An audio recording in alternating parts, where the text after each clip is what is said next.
Hello everyone, welcome to Web Solution. In today's video, I'm going to show you how to change username on Twitter. Make sure to watch the video to learn how. Let's begin. First, open your X application. Then tap on the profile icon at the top left corner of your screen.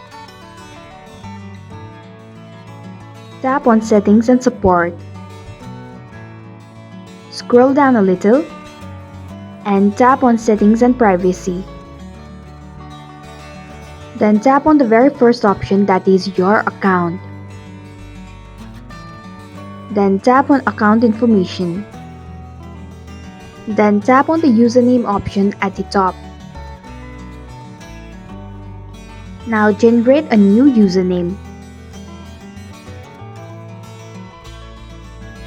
When we type our new username, you'll get this little green indicator that tells us that this new username is available and we can use that for our account. Now tap on Done. And this is how you can change your username on Twitter. I hope you found this video helpful. If you did, please click the thumbs up button. If you have any questions or thoughts, type them in the comment below. And don't forget to subscribe to our channel for more updates. Click the bell icon too, so you'll know when we post a new video. We'll be back with another video soon. Thanks for watching.